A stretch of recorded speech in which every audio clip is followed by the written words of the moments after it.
Eu quero que você abra comigo a sua Bíblia, palavra de Deus que é maravilhosa, que nós amamos de paixão.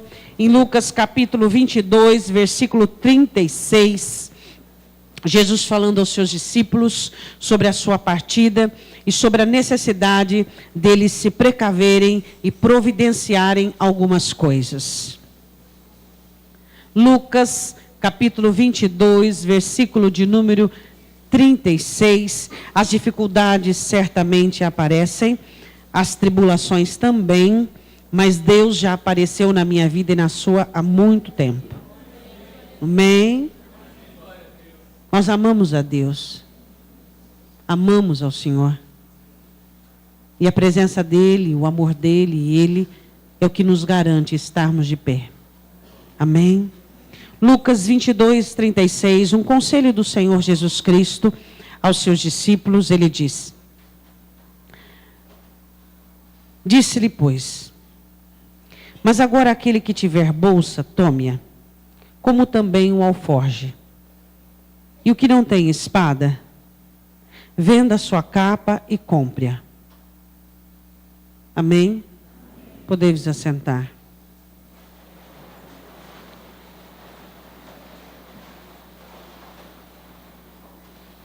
Diga comigo, recursos. A igreja muitas vezes sofre por falta de recursos.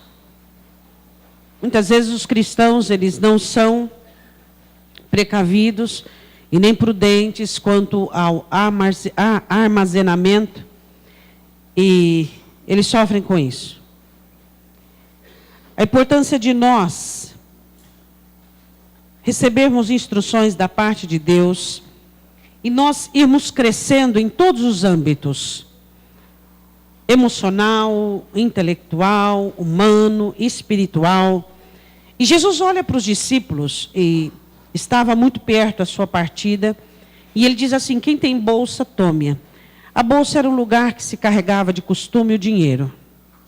Então nós podemos ter aqui onde nós guardamos os nossos valores, os nossos princípios. Você tem valores, amém? Princípios que você guarda, que você preza, que você batalha, que você faz de tudo para que você possa mantê-los. Ele diz: quem tiver bolsa, tome-a. Quem tiver alforge, geralmente no alforge era o costume de guardar-se um alimento, né? Uma bolsa feita de couro para viagem. Ele diz: quem tem bolsa, tome-a. Quem tem alforge, tome também. E quem não tem espada, venda a roupa, venda a capa e compre uma. Então o Senhor Jesus diz que eu e você, como cristãos, nós precisamos ter um lugar para guardar em nós valores, bolsa, nós precisamos ter alimento dentro de nós, e nós precisamos ter ferramenta de guerra. Diga amém. Diga: eu preciso ter valores, ter alimento próprio e ter ferramenta. Então, abra comigo a sua Bíblia em Provérbios, capítulo 30. Vamos lá, versículo 24. Nós vamos falar, uma vez eu preguei essa mensagem há muito tempo, quando a igreja era lá na Avenida Potirendaba ainda. Eu quero falar sobre 4 pequenos, grandes mestres. Quero falar nesta noite, Deus vai falar conosco contra essa abdução que os cristãos têm, que o céu faz tudo e muito mais, e que Deus é uma babá que tem que ficar nos cercando e nos impedindo de coisas, e muitas vezes fazendo um papel que alguns crentes assim pensam que Deus não faz, mas eles pensam que não é de Deus. Jesus olha para os discípulos e diz assim: vocês precisam ter bolsa, porque vocês precisam ter dinheiro agora. Multiplicação de pães, e o povo abrindo casa para vocês comer de graça, comer à vontade, isso aí não vai ser igual era, não. Precisam de bolsa, vocês precisam ter dinheiro. Vocês precisam de alforge para guardar o alimento, porque a viagem muitas vezes que vocês vão fazer é longa. E é o seguinte, vai vir um tempo violento, vocês precisam de uma espada. E aí os discípulos não entendem, né? Acham que é uma espada realmente literal. E eles dizem, aqui, Senhor, está aqui a espada. Ele diz, basta, chega, não entende nada. Vocês vão precisar de força de guerra. Vocês vão precisar, por exemplo, lembra quando eu livrei vocês da vergonha de quando vocês não conseguiram? Eu estava lá no Monte da Transfiguração, não conseguiram expulsar o demônio do menino? Então, vocês precisam de espada, vocês precisam de arma de guerra, vocês precisam de estratégia, vocês precisam se armar, porque eu não vou estar aqui para socorrer vocês da maneira que eu tenho socorrido. Então, vocês precisam de valores de dinheiro, de condições de ter alimento, e vocês precisam de armas. Provérbios capítulo 30, o que é que eu e você precisamos? Versículo 24. Provérbios 30, 24. Amém? Todos acharam? O escritor diz assim, estas 4 coisas são das menores da terra, porém bem providas de sabedoria. O escritor começa a falar sobre 4 seres viventes. Às vezes a sua tradução pode diferir de aranha para lagartixa, de coelho para outra coisa, mas não vamos entrar nessa situação, não. O importante é nós aprendermos o que é que o texto está falando. Amém? Então ele diz assim que existem 4 pequenos seres que nos ensinam lições grandiosas, que falam conosco de coisas imensas, de sobrevivência. E o crente às vezes não consegue entender que ele muitas vezes não está nem sobrevivendo. Ele está vivendo um dia após o outro, de frustração em frustração, de amargura em amargura, de tristeza em tristeza, e ele olha para o céu pedindo a Deus recurso. E aí Deus olha e diz, eu já dei há 2000 anos atrás, quando ele disse, tudo está consumado em sua mão, tua mão eu entrego o meu espírito, já dei recurso. Ele diz assim no versículo de número 25, ele começa a falar das formigas. As formigas não são um povo forte. Isso é fato. No verão preparam a sua comida.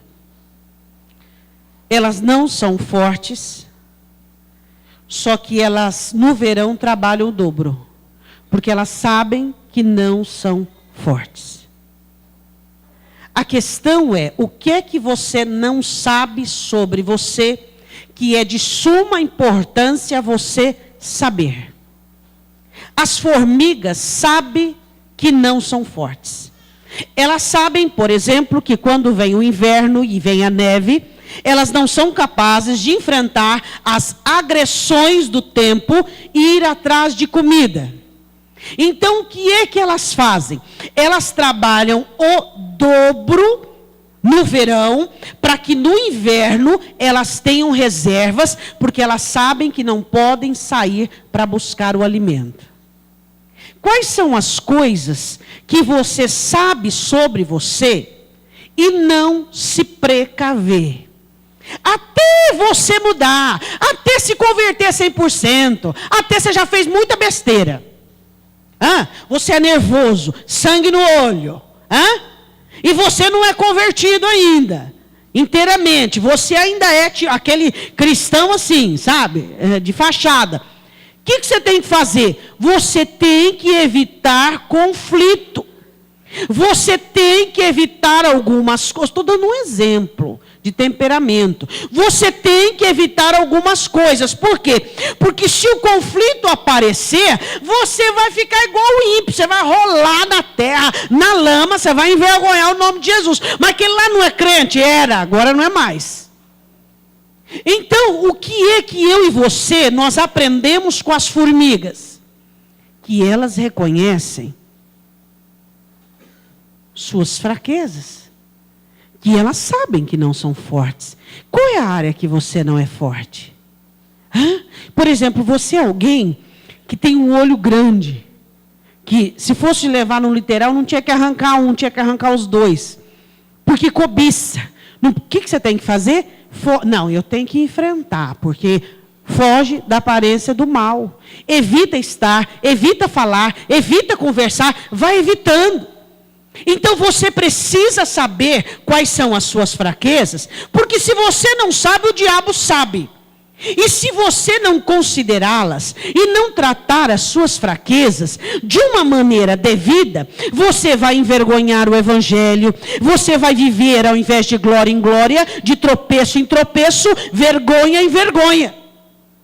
Reconheça a sua falha. Você tem a língua comprida, é maledicente, foge de conversa. Desliga o telefone. Não fala, não conversa, não estica. Por quê? Porque senão você vai cair. Você vai permitir que a sua fraqueza te detone. Quem de nós não temos fraquezas? Todos temos, só que um é inteligente, o outro não é. Quais são os que são inteligentes? São aqueles que trabalham o dobro para que as suas fraquezas não os vençam. Você tem fraqueza, tá? O que você gostaria? De ser livre delas, de ser no lugar das fraquezas, cheio de unção, cheio de poder, cheio de Deus, de Jesus, do Espírito Santo, da palavra. Só que ainda não é. Então, enquanto você não é, você precisa trabalhar o dobro para que você consiga não ser vencido pelas suas fraquezas. Diga amém. Elas trabalham o dobro. Elas não têm folga. Quem tem fraqueza não pode ter folga. Se você folga, a sua fraqueza vai te derrubar. Hoje você olha para os cristãos, e os cristãos têm visto e têm olhado as fraquezas derrubando, as fraquezas destruindo. Elas têm alimento, têm alforge. Por quê? Porque trabalham no tempo bom. Outra coisa, são prudentes. Você é prudente? Você evita a aparência do mal? Você evita aquilo que você não dá conta? Você reconhece o que você não dá conta e foge, como manda a palavra do Senhor, fugir da aparência do mal. Outra coisa, elas reconhecem as suas debilidades. Eu vou dizer novamente, quem de nós não gostaríamos de eliminar todas as nossas fraquezas? De fio a pavio, todos nós. Só que enquanto você não as vence, você tem que ser prudente. Enquanto você não tem domínio sobre elas, enquanto você não alcançou, você profetiza, eu profetizo agora, que a partir de agora eu não tenho nenhuma fraqueza. Já está manifestando uma fraqueza, está meio fraco da cabeça. Por quê? Porque fraqueza não se vence com profecia assim aleatória dessa maneira. Fraqueza se vence resistindo, vencendo, batalhando, orando, buscando na palavra, jejuando. Então o que nós precisamos entender, eu olho para a formiga e vejo, tão pequena, tão fraca, mas não passa fome. Não é vencida pela fome. E os crentes, tão inteligentes, tão hábeis, tão preparados, tão cheios de Deus, e no vale derrete. E no deserto, murmura, amaldiçoa, chama o destruidor. E aí? Qual o problema? O problema é o curso que Deus nos deu, não tem nada a ver com o caminho de Deus. O caminho de Deus é perfeito, Ele me levando ou te levando para os vales e para os desertos. O caminho de Deus é perfeito e a palavra de Deus é provada. É escudo para todos aqueles que nele confiam. A questão é a falta de prudência, a ausência de prudência que nós temos, a ignorância que nós temos quanto à nossa humanidade, quanto ao nosso teor de debilidade e de fraqueza. Quais são as minhas fraquezas? De A a Z, quais são? Você tem que saber, porque o diabo sabe de todas elas. E ele fica armando, esquematizando estratégias em cima delas. Quando um país está em guerra com outro país, a primeira coisa que se faz é analisar os pontos fracos, frágeis de entrada. Não adianta ter força de combate se tiver com a porta aberta. Sabe esse negócio de time de futebol? Que você fala assim, então, teve atacante, mas não teve não sei o quê, sabe? Para defender a bola lá, não sei. Então, é isso aí. O que adianta? Você não saber e não conhecer as suas fraquezas. Você não estar por dentro delas. Você não ser prudente o suficiente para saber que essa fraqueza, se ela não for dominada, se ela não for, se não habilitar, se não fizer, ela vai te vencer. Você não precisa abrir não, fica aberto aí mesmo. Só vou ler um versículo para você. Mateus capítulo 25, versículo de número 23, diz assim. Parábola dos talentos. Disse-lhe o seu senhor, bem está, bom e fiel servo. Sobre o pouco fostes fiel, sobre o muito te colocarei. Entra no gozo do teu senhor. Você tem sabido ser fiel no pouco? Bom, já que é para pecar, vou pecar de vez. Já que eu tenho fraqueza, então vou me entregar. Não é assim. Olhemos para a formiga. Ela reconhece sua fraqueza. Ela reconhece que não é forte. Então o que ela faz? Trabalha o dobro. Hã? O que a senhora está querendo dizer? Que eu tenho que orar o dobro, Jejuar o dobro, Então não jejuo nada, eu vou jejuar o dobro do nada. Vai nessa aí. Vai. Fazer mais. Aplicar-se mais. Todos nós gostaríamos de sermos invictos. Todos nós gostaríamos de não termos brechas. Todos nós gostaríamos que Satanás não pudesse entrar, não tivesse brecha. Mas essa não é a situação. Então o que é que nós temos que fazer? Trabalhar e batalhar. Está bem? Está abençoado? Está com a vida mansa? Está com o cavalo na sombra? Vai orar, vai buscar, vai tapar brechas, vai analisar. Não fica assim aleatório. Aí o diabo chega pronto, não tem reservas para o outono, não tem reservas para o inverno, não tem reservas para o verão. Quando você for ver, não tem nem para a primavera. Por exemplo, pode vir para você, não estou dizendo, nem profetizando, não estou dando um exemplo.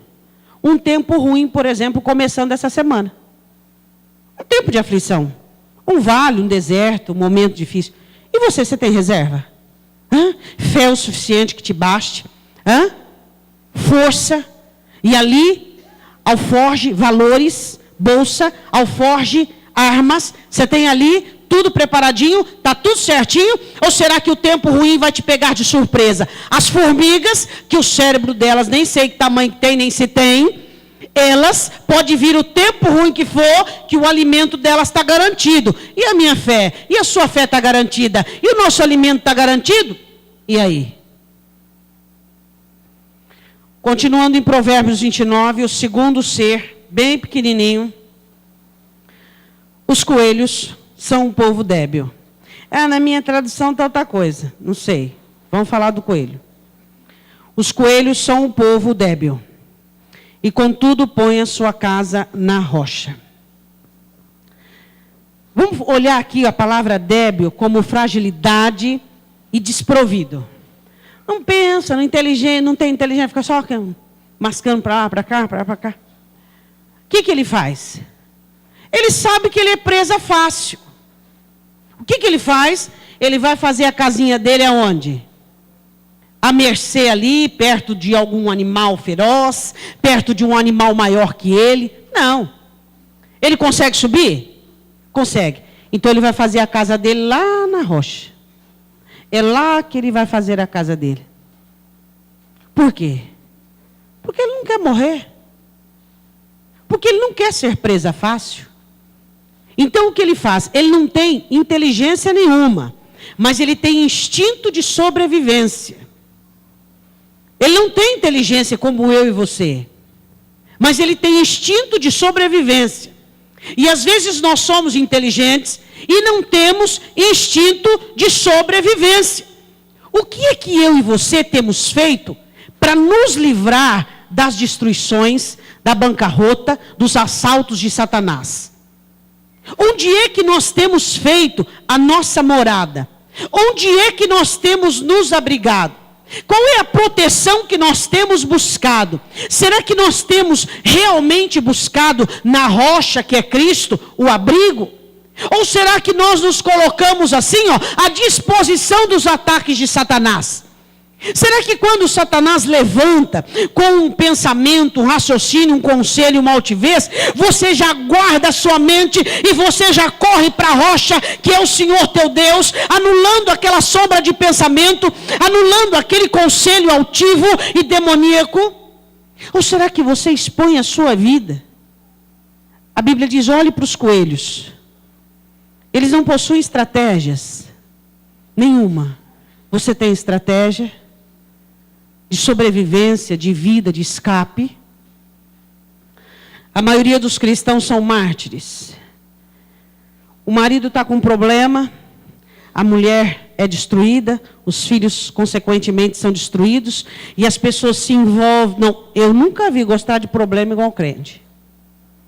Às vezes você conversa com uma pessoa ímpia, estou dizendo que são todos também, não. E aí você vê alguns posicionamentos que você fala assim, oh meu Deus, mas o que é isso?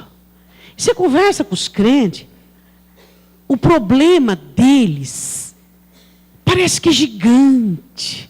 Eles parece que endeusam os problemas, deificam os problemas. Ai, o meu problema, a minha doença, o meu casamento, a minha provação. Só de você ouvir te cansa, imagina quem vive. É um desgaste. Eu não sei se é falta de atividade, eu não sei se é falta de sofrer, eu não sei. Eu sei que o que eles precisam não é de uma imagem nova, é de uma ótica nova. Quando os espias chegaram na terra para espiar a terra, eles tiveram uma ótica maravilhosa, cachos de uva, uma terra fértil, mas eles olharam a terra segundo a pobreza, a fraqueza e a debilidade dos olhos deles. Eu não preciso que Deus mude aqui fora, que tudo fique bonito, que tudo fique colorido para que eu tenha ânimo. Eu preciso é que Deus mude a minha ótica, porque o problema não está do lado de fora, está no meu olho que não consegue enxergar o poder de Deus, a mão de Deus, a provisão de Deus. Porque se tem uma coisa ruim, tem 9 boas. Mas não. Uma coisa ruim, o crente já fica irritadinho, chateadinho, nervosismo, desfalece. Você já olha na cara dele e já percebe que ele não está bom. E assim vai. Cadê a casa na rocha?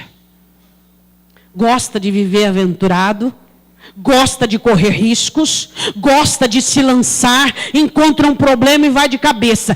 Já imaginou se todos os crentes se dedicassem a Deus como eles se dedicam aos problemas? Meu irmão, mas nós ia ter assim, quase gente virando anjo. Porque você olha para os cristãos, quando eles passam por problemas, eles não conseguem manter o posicionamento, a postura, nem a agenda deles, nem a agenda cristã. Quando ele passa por problema, que ele deveria orar mais, Senhor, eu não estou bem para orar. Meu irmão, você não está bem, você tem que orar o dobro. Mas eu não tenho força. Vai esperando ter força para orar. Vai esperando ter força, ficar alegrão, ficar positivo, para cima para orar. Você não vai orar nunca. O que acontece com os coelhos? Eles sabem que eles estão, por serem débeis, são expostos aos perigos. Então eu vou fazer minha casa na rocha. Eu vou me guardar, eu vou me proteger, eu não vou envolver. Quantos problemas na vida você já passou e nenhum deles acabou com você, porque você é raçudo, meu irmão. Você é salvo pelo sangue de Cristo. Então não adianta fazer cena, fazer método, fazer crise que você vai morrer. Você não vai morrer não. Mas fica frágil, debilitado. Ai, não consigo, não estou dando conta. Dá conta disso e de muito mais. Você diz que não dá conta, você está falando que Deus é injusto. E Deus não permite que você e eu passemos por coisas que nós não damos conta. Enfrente elas e você vai ver a proteção de Deus, o livramento de Deus, e você vai sair mais forte do que nunca. Diga glória a Deus. Essa é a questão. Os coelhos, eles sabem que não conseguem escapar diante de uma armadilha e eles não se arriscam. Por isso moram na rocha. Você se arrisca, meu irmão? Não se arrisque. Não se arrisque. Tenha senso de preservação. O evangelho não precisa de mártires. Não. O evangelho precisa de heróis da fé. Daqueles que creem, que acreditam, que confiam. Eu vou ler um versículo para você, mas você não precisa ler não. Romanos capítulo 12. Diz a palavra do Senhor. Eu amo esse versículo. Ele diz assim, Romanos 12, versículo de número 3. Porque pela graça que me é dada, digo a cada um dentre vós, que não pense de si mesmo além do que convém. Quer dizer, não fica achando que você é grande coisa, não, que você é tal, que você é bambambam, você é forte, poderoso. Não pensa, não.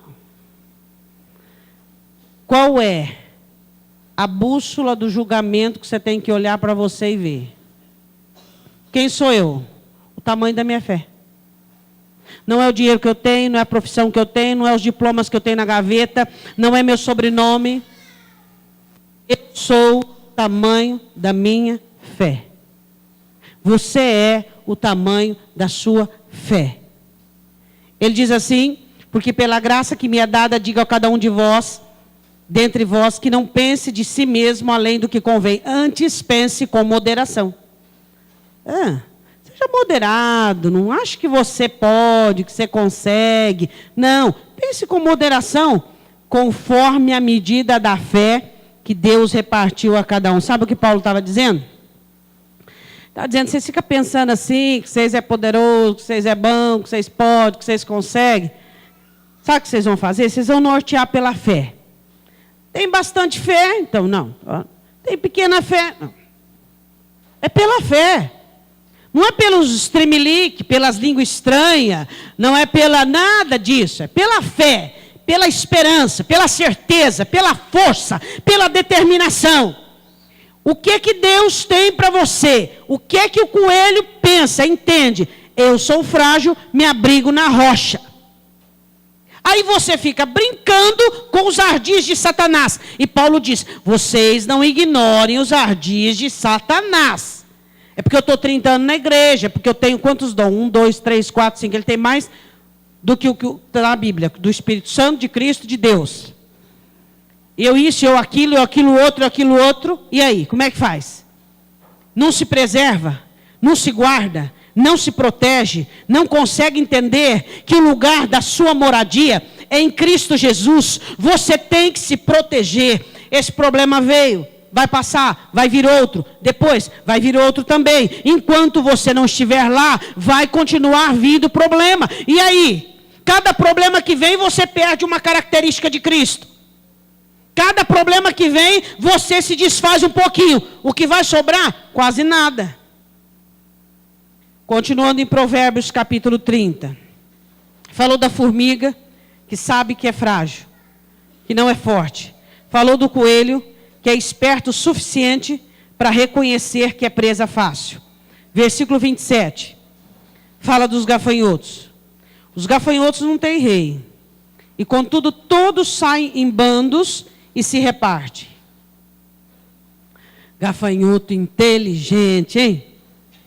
Mais inteligente que os crentes que ficam brigando e degladiando um com o outro. Você fez isso, você é aquilo outro, mas você falou primeiro, você fez, você é.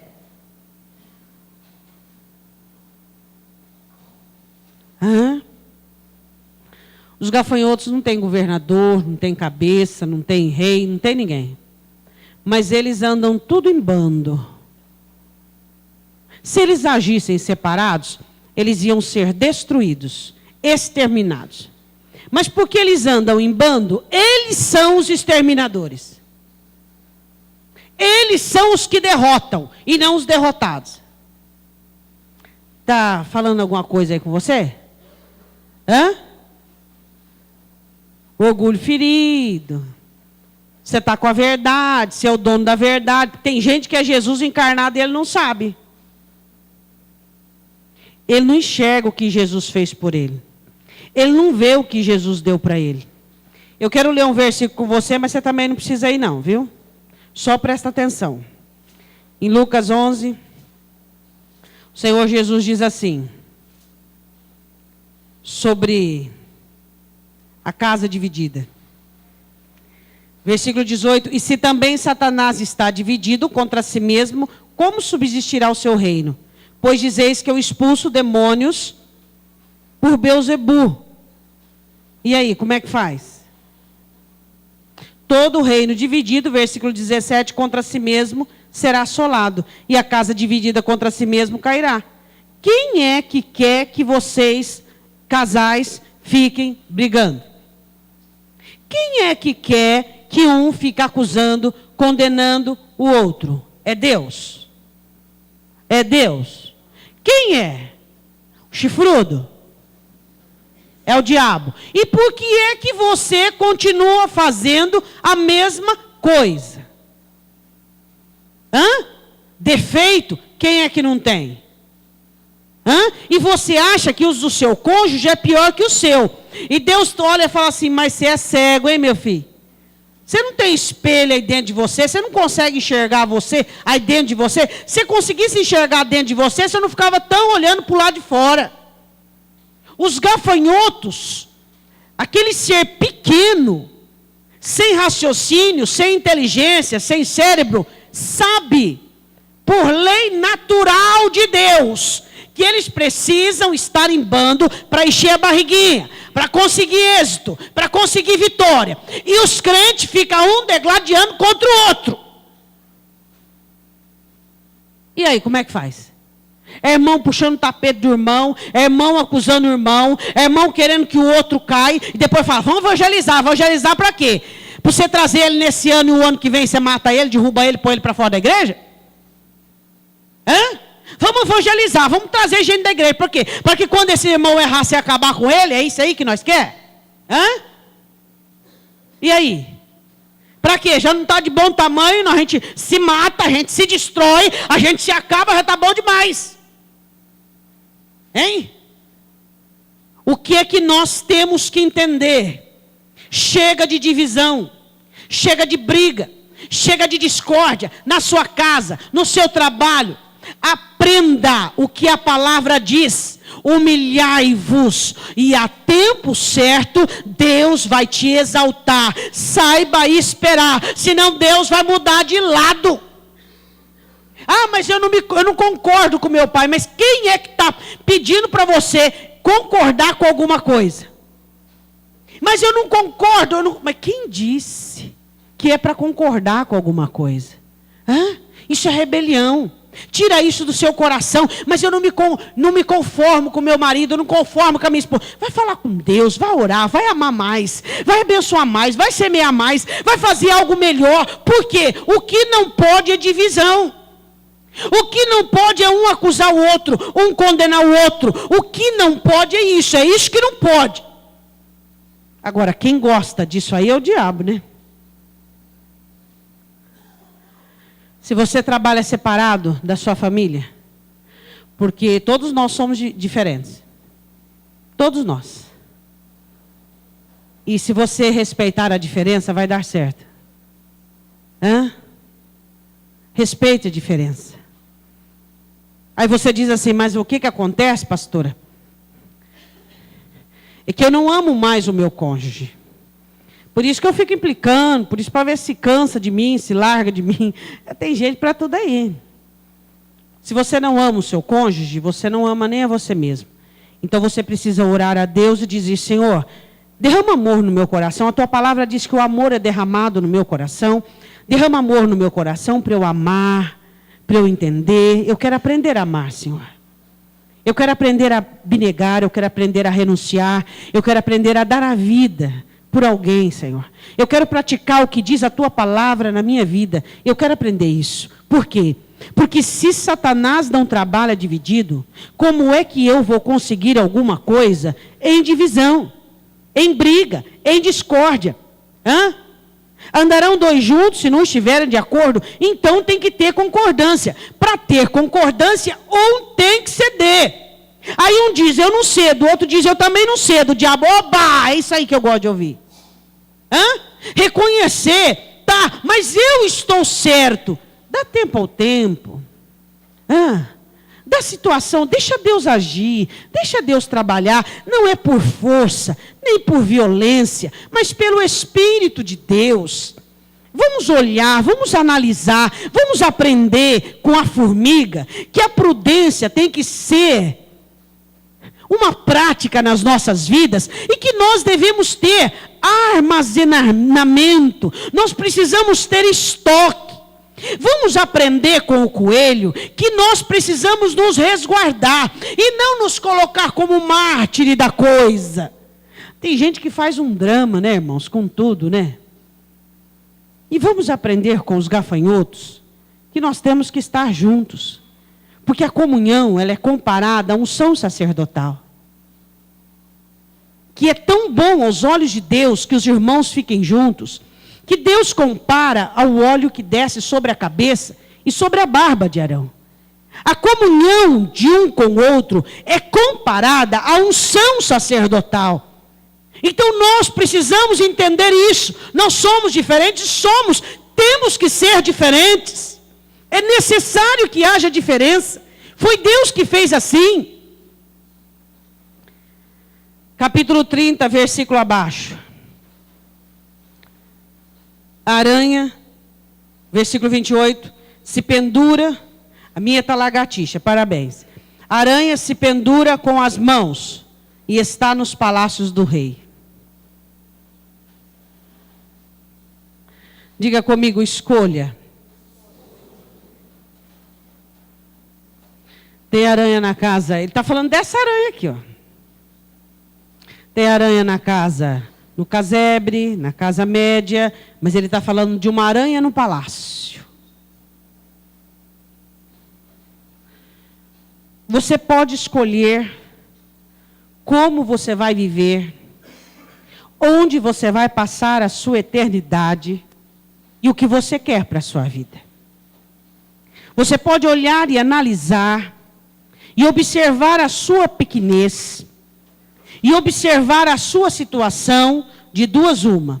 Se entregar à sua pequenez, à sua nulidade, ao seu fracasso, ou acreditar que Deus potencializa.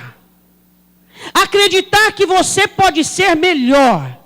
Acreditar que você pode sim conseguir o que está determinado por Deus a você. É você quem decide. É você quem escolhe a altura que você sobe. Se você ficar numa altura mediana, alguém vai passar a vassoura e tirar a aranha e a teia. Agora, se tiver numa altura longe dos olhos do homem, os palácios altos, com as suas colunas altas, com os seus cantos altos, ninguém enxergava uma aranha lá, muito distante. Que os seus defeitos, suas falhas, suas debilidades, suas fraquezas, sejam colocadas de tal maneira aos pés do Senhor, que o ser humano não consiga enxergar seus defeitos, suas falhas e suas debilidades.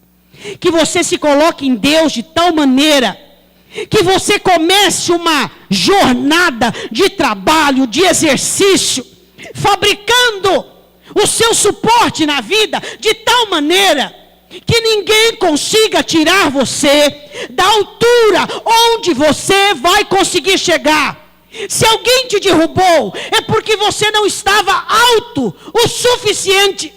Davi dizia assim: Senhor, leva-me para uma rocha que é mais alta do que eu. O porquê as aflições te alcançam, o porquê os inimigos te alcançam, o porquê os complexos te derrubam, te colocando numa situação de comiseração, porque você não subiu o suficiente, você não teceu o seu suporte de uma maneira suficiente. Facilmente te derrubaram, facilmente tiraram você do lugar onde você escolheu. E você precisa se esquematizar de uma maneira melhor. Você precisa objetivar melhor o lugar onde você não quer ficar. Porque querer, desejo, não é acreditar. Fé é muito mais do que vontade. Fé é muito mais do que querer. Eu quero chegar às alturas, eu quero alcançar, eu quero ser inatingível, eu quero, como Josué, ser irresistível. Então vá mais alto de onde você está, porque a sua altura é tão pequena que uma murmuração te atinge, um comentário te atinge, Pensa bem na altura que você está da terra. A Bíblia diz que nós devemos estar assentados na região celestial em Cristo Jesus. A altura é tão pequena que um olhar feio que alguém te dá já derruba dela. Um comentário que alguém faz já te põe por terra. Uma aflição já te põe no pó. Oh, que altura é essa aí, né? As aranhas, elas sobem tão alto, tão alto, tão alto, porque elas sabem que lá de cima é muito difícil algum predador alcançá-la. É muito difícil alguém enxergá-la. Por isso que você deve continuar. Por isso que você deve prosseguir. Por isso que você não deve estacionar. Se você está numa altura que aflição, desgosto, comentário ainda te atinge, suba, meu irmão. Suba. Alcance uma altura onde você fique inatingível. Onde circunstâncias não te atingem mais. Escolha os melhores lugares. Escolha os palácios.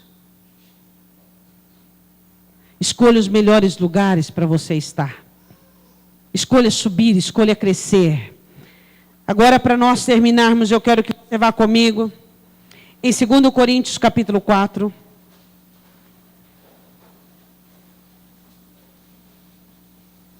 Segundo Coríntios capítulo 4, versículo de número 14.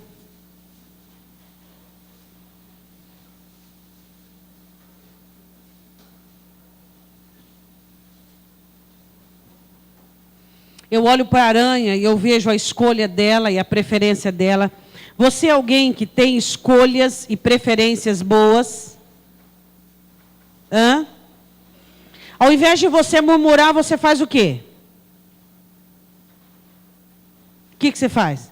Bem diz. Ao invés de você pensar mal, você faz o quê? Pensa bem. A escolha que você tem. Você tem que ter boa preferência. Você tem que escolher coisas boas. A aranha não levou em conta a pequenez dela. Ela não teve um novo corpo. Ela teve um bom olhar. Uma boa determinação. Uma boa busca. 2 Coríntios capítulo 4, versículo de número 14. Sabendo que o que ressuscitou o Senhor Jesus, nos ressuscitará também por Jesus e nos apresentará convosco. Porque tudo isto é por amor de vós, para que a graça multiplicada por meio de muitos faça abundar a ação de graças para a glória de Deus.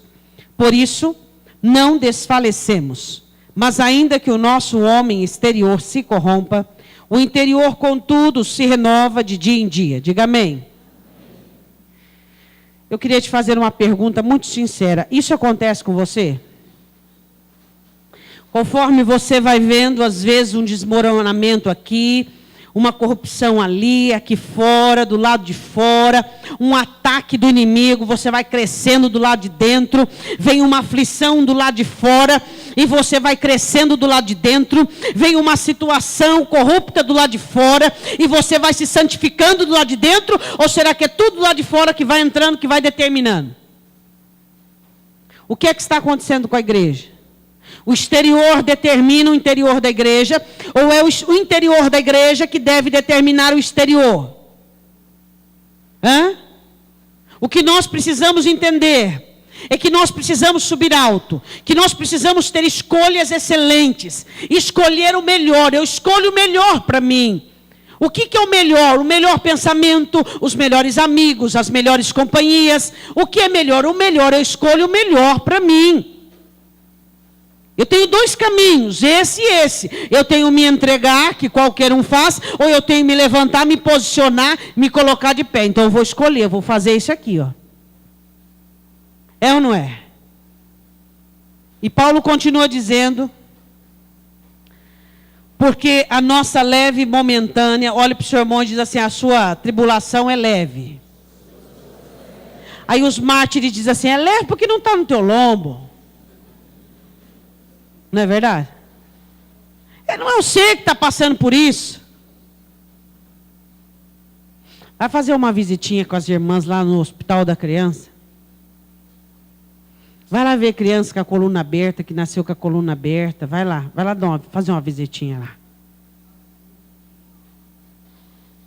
Vai lá no 8º andar do HB, onde estão as pessoas que estão esperando pelo transplante. Vai fazer uma visitinha lá. Se não puder entrar, vai lá e eu te ponho lá dentro. Tem 2 carteirinhas, eu passo uma para você, pega uma para mim e nós entramos. Vai lá dar uma olhadinha. Vai ver o que é problema. Aí você vai ver o que é situação ruim, o que é corgo. Aí você vai ver. O que é? Hã? Você está aí com saúde, forte, inteligente, podendo fazer igual a formiga faz, é uma mestra para nós. Vai lá, trabalha, quando está bem, busca. Põe lá no alforge, guarda. Ao coelho, não, preciso me proteger, não posso me entregar desse jeito não. Preciso fazer minha casa na rocha. Olha lá, o que mais? Qual é o próximo? Fala lá qual é o próximo. O que o gafanhoto faz?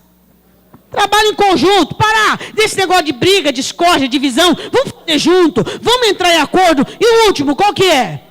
Isso, eu vou escolher coisas grandes, coisas firmes, que meu Deus tem para me revelar. Eu não vou ficar com esse gosto ruim de escolher o pior para mim, não. Eu vou deixar de lado meus complexos. Complexo, essa história de complexo é um problema.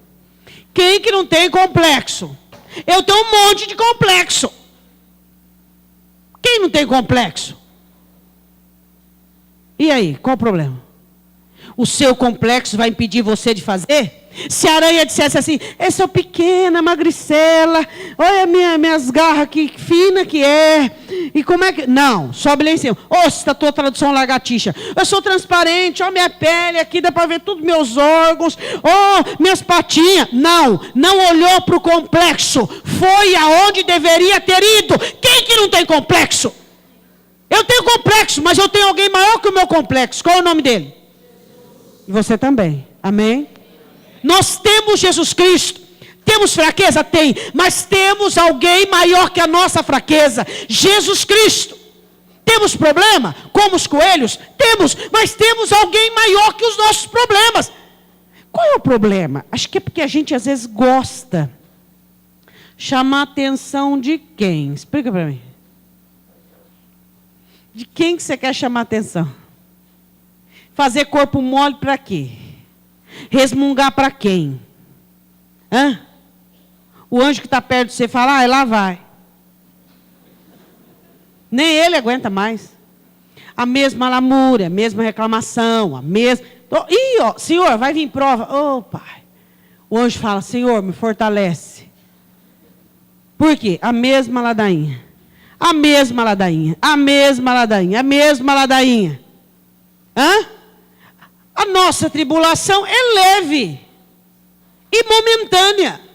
Vai passar. Por que vai passar? Fala para o teu irmão, sabe por que a tribulação sua vai passar? Porque tem que vir outra. Diga glória a Deus.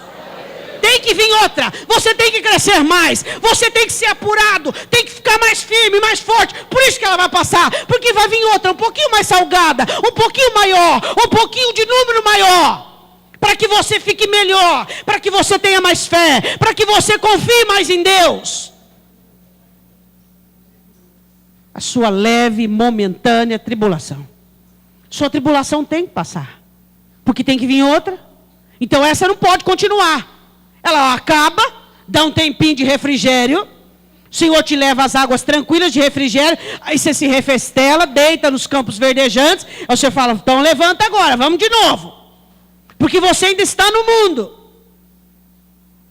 Ele diz assim, porque a nossa leve e momentânea tribulação produz para nós um peso eterno de glória muito excelente. Diga aleluia. Nós que somos levados às angústias, às tribulações, nós que como muitas vezes formigas, somos diminutos, somos pequenos, mas fazemos reservas. Entendemos que a nossa força vem do Senhor. Temos fé o suficiente para, temos graça suficiente para, oramos o suficiente para... Como os coelhos, fazemos a nossa casa na rocha, não nos arriscamos, não nos colocamos de diabo, estou aqui, vem acabar comigo. Não, Não fazemos isso. Como gafanhotos, não ficamos engalfinhando uns aos outros, não. Nos unimos, renunciamos, abnegamos em prol de uma causa, de um casamento, de uma situação, da vitória do reino. E como uma aranha ou lagartixa, nós temos boas escolhas e bom gosto. Amém? Glória a Deus. E ele continua dizendo que isso produz para nós um eterno peso de glória. Temos que ser pesados, né? Peso de glória. Não estou falando da balança comum. Estou falando, vem o vento da tribulação, vem o temporal, e você está ali, onde você está. Oh, aleluia, na rocha que é Cristo Jesus. Por quê? Porque eu reconheci a minha fraqueza, armazenei para o tempo ruim. E aí te briga com alguém, acha que alguém é culpado do teu mal. Não, tenho comunhão com todo mundo. Meu coração não está amargurado. Eu escolhi os melhores lugares, as melhores atitudes, a melhor reação. E eu glorifico o nome do Senhor. Aleluia. E ele continua dizendo, não atentando nós nas coisas que se veem. Não dê atenção ao que você vê. O que você vê passa. É temporal. Não atenta. Nem para o bem, nem o mal, nem o bem. Aquele amigo do peito. Pode passar também. Aquela fidelidade absoluta. Pode passar também. Não atenta nas coisas que se vê. Tudo que se vê é transitório. Só o que não vê é para sempre. Esse corpo aqui, esse aí é trânsito, graças a Deus, né, irmão? É transitório. Vai ser reformulado, reconstituído, restaurado, para tornar-se incorruptível. Ele olha e diz assim, não atentando nós nas coisas que se veem, mas nas que se não veem. Porque as que se veem são... E as que não se veem? São eternas. E o crente fica ligadão, fica preso, fica dominado só por coisa que vê. Ele vê problema, ele vê isso, vê aquilo outro, e se esquece das eternas, que ele não vê com esses olhos humanos, mas vê com os olhos espirituais. Amém? Jesus disse, vocês têm bolsa? É hora de pegar ela. Vocês têm que ter valores, princípios, objetivos. Vocês têm alforge para colocar alimento, para sustentar na hora difícil, no deserto. Então toma. Vocês não têm espada, compra uma que vocês vão precisar de arma de guerra. O reino de Deus é tomado à força. Não é qualquer pessoa que consegue. Tem que ser forte, tem que ser marrudo, tem que ser teimoso. Não teimoso no mau sentido, não. Determinação. Tem que saber o que quer. Tem que dizer não para as dores, dizer não para o problema, dizer não para o complexo, dizer não para o seu coração, dizer não para a tentação, para o diabo, sim para Deus. Tem que aprender a dizer não. É necessário aprender a dizer não. Se você deixar levar, daqui a pouco não existe nada mais em você. Não existe alegria, não existe fé, não existe esperança. Existe uma carcaça ambulante. E aí, irmão? Estou indo. Mas está indo para onde?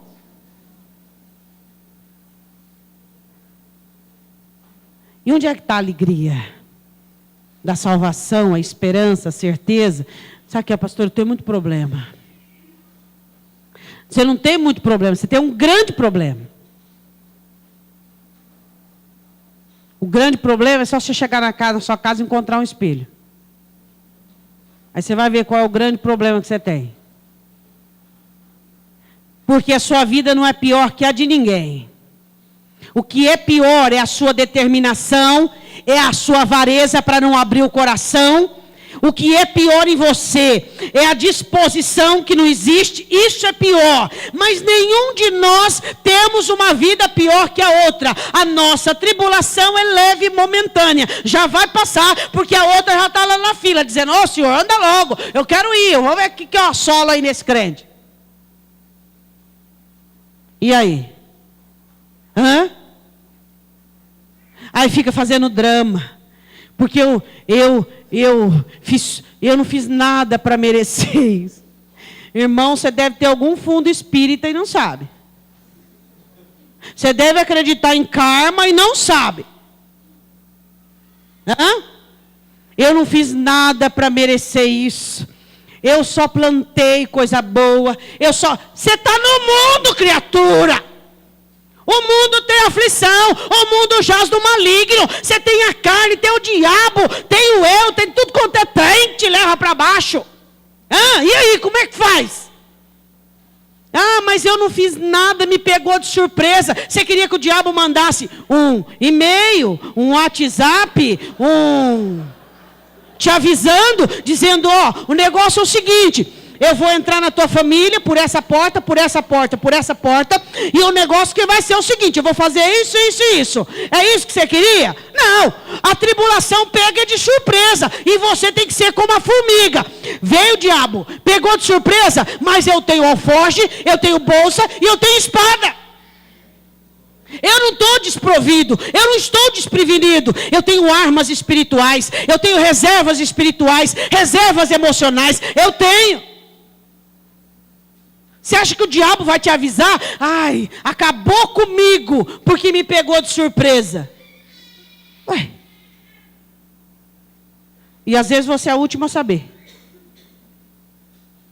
O último a saber. E aí? Aí vai fazer drama. É porque eu não esperava isso. É porque me surpreendeu. Você já viu alguma tribulação nos surpreender alguém? Você viu alguma decepção nos surpreender alguém? Isso é normal. Não faça drama. 3 dias.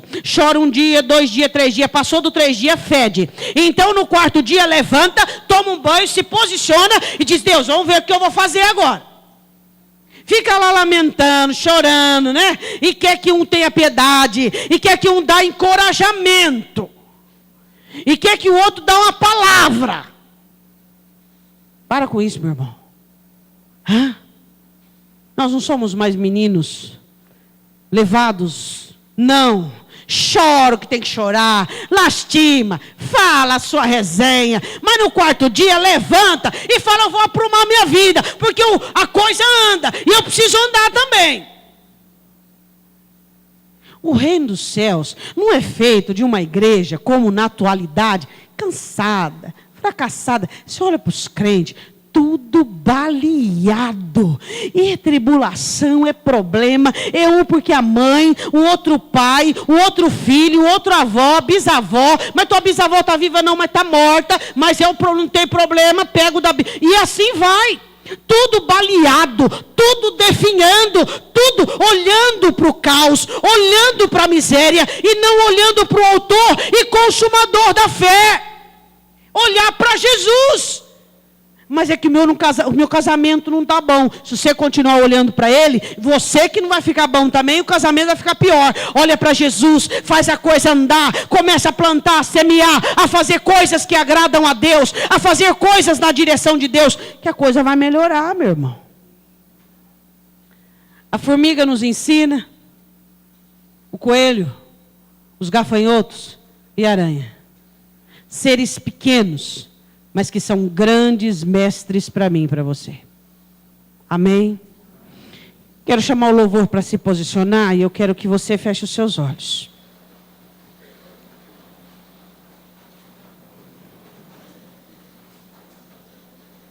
Deus, nós batemos no peito e trazemos chavões de versículos bíblicos, que somos mais que vencedores, mas não temos vencido nada. Não vencemos a tentação, não vencemos os males, não vencemos a angústia, não vencemos a tribulação. Nós queremos ser mais que vencedores, de verdade. Queremos vencer a nós mesmos e aquilo que está do lado de fora. Chega, Deus. Chega de ver um povo fracassado, cansado, desmotivado. O escritor diz que nós temos que aprender, Senhor. Aprender. E nós nos posicionamos nesta noite. E em nome do Senhor Jesus Cristo, a partir desta noite, nós tomamos uma posição. Que nós vamos ter reservas em nós. E que quando vier o tempo ruim, o dia mau, nós estaremos vestidos com a armadura do Senhor. A armadura do céu divina. Declaramos que a nossa casa será feita na rocha, que é o Senhor Jesus Cristo, a rocha inabalável. Não colocaremos a nossa vida à disposição do inimigo. Não vamos facilitar, ó Deus, a destruição. Vamos proteger a nossa vida. Nós declaramos, ó Deus, que não queremos mais saber de divisão. Não queremos saber mais de mágoa, de ressentimento. O teu povo se coloca diante da tua palavra. O teu povo ama a tua palavra e recebe a tua ministração. Se existe, Senhor, situações indefinidas, situações de amargura, que o Senhor venha limpar dos casamentos, dos relacionamentos de pai e filho, filho e pai. Que o Senhor venha limpar, Senhor, relacionamentos de irmãos para com irmãos. Ó Deus, e como uma aranha, nós queremos fazer boas escolhas. Queremos deixar de lado a visão, a pertinência dos nossos complexos, e nós queremos nos envolver com o plano que o Senhor tem para cada um de nós. Nos revelar coisas grandes e firmes. É o que nós queremos, Deus. E se existe em nosso meio algum irmão que ainda está combalido, decepcionado e frustrado, levante na rocha que é o Senhor. Coloque-o de pé, meu Deus. Não permita que Satanás vença. Não permita, Senhor. Se o Senhor deu entendimento e sabedoria natural para esses 4 seres, ínfimos e pequenos na terra, o que o Senhor não tem dado para a tua igreja, meu Senhor. E nós queremos fazer uso da sabedoria, queremos fazer uso da prudência, queremos fazer uso da graça, do conhecimento, do poder do teu Espírito Santo em nossas vidas. Eu quero te dar a oportunidade de você orar agora, porque Deus falou com você e você agora vai falar com Ele. E você precisa responder a palavra que você ouviu. Então fale com o Senhor sobre o seu posicionamento que não está adequado. Você precisa crescer, precisa melhorar, precisa mudar. E você precisa tomar algumas providências.